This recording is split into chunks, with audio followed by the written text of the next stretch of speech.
भगवान जगन्नाथ की दिव्य कथा। बहुत समय पहले भारतवर्ष के मालवा देश में एक महान और धर्मपरायण राजा इंद्रद्युम्न राज्य करते थे। वे भगवान विष्णु के परम भक्त थे और दिन रात ईश्वर के ध्यान में लीन रहते थे। एक दिन उन्होंने संकल्प लिया कि वे धरती पर भगवान विष्णु की एक ऐसी मूर्ति बनवाएंगे जो सबसे पवित्र, चमत्कारी और दुर्लभ हो। यह सोचकर उन्होंने गहन तपस्या आरंभ कर दी। कई दिनों तक कठिन तपस्या करने के बाद भगवान विष्णु ने स्वप्न में उन्हें दर्शन दिए। भगवान बोले, हे राजन, मैं नीलमाधव के रूप में औड्र देश, वर्तमान ओडिशा के एक गुप्त स्थान पर वनों में छिपा हूं।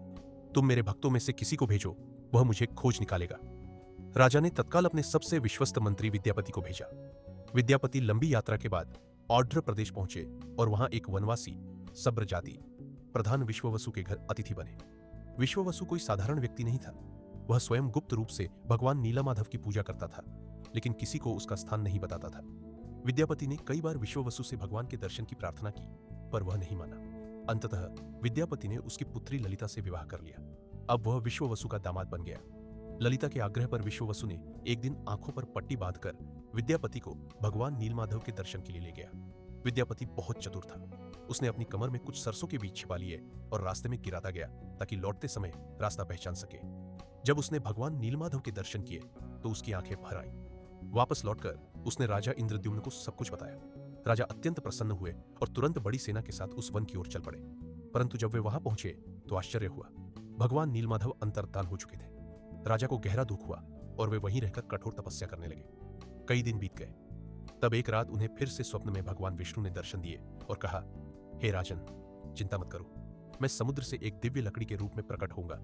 उस लकड़ी से मेरा नया विग्रह निर्मित करो। अगले ही दिन राजा समुद्र तट पर पहुंचे। अचानक समुद्र में तूफान आया और लहरों के साथ एक विशाल काष्ठखंड लकड़ी का लट्ठा बहकर आया। वह लकड़ी सामान्य नहीं थी, उसमें दिव्यता थी, आभा थी और उसे कोई उठा भी नहीं पा रहा था। तभी एक वृद्ध ब्राह्मण वहां आया और बोला, राजन, मैं एक बढ़ई हूं। इस लकड़ी से भगवान की मूर्तियां बना सकता हूं, लेकिन मेरी एक शर्त है। जब तक मैं मूर्ति बनाऊंगा तब तक कोई मुझे नहीं देखेगा, न द्वार खोलेगा।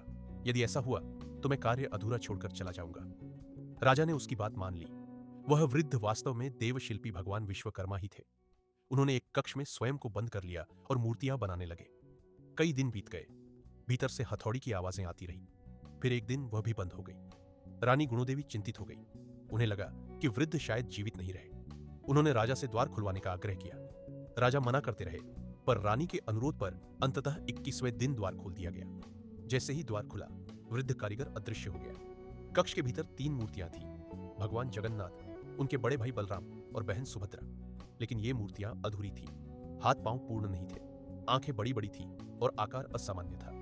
राजा बहुत दुखी हुए कि उन्होंने मूर्तियां अधूरी देखी। तभी आकाशवाणी हुई, हे राजन, यही मेरा सच्चा रूप है।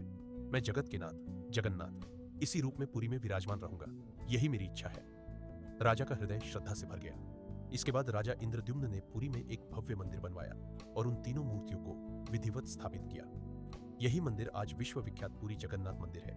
यह भारत के 4 धामों में एक है और जगन्नाथ जी को साक्षात भगवान विष्णु का रूप माना जाता है। एक और विशेष बात यह है कि पुरी में हर वर्ष रथ यात्रा होती है। इस दिन तीनों भगवान विशाल रथों में बैठकर नगर भ्रमण पर निकलते हैं और लाखों श्रद्धालु उनकी पूजा करते हैं। रथ खींचना बहुत ही पुण्य का कार्य माना जाता है।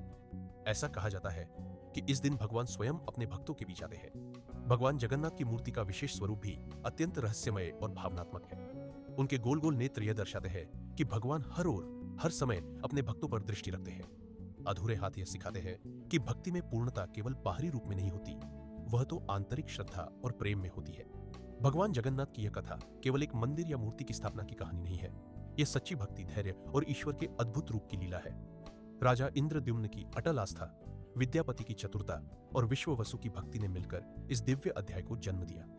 पुरी के मंदिर में भगवान जगन्नाथ, बलराम और सुभद्रा का विग्रह आज भी उसी रूप में है, अधूरे फिर भी पूर्ण, सीमित आकार में फिर भी अनंत आभा के साथ। और हर वर्ष रथ यात्रा में जब लाखों लोग जय जगन्नाथ का जयकारा करते हैं, तब सारा ब्रह्मांड जैसे भक्ति भाव में झूम उठता है।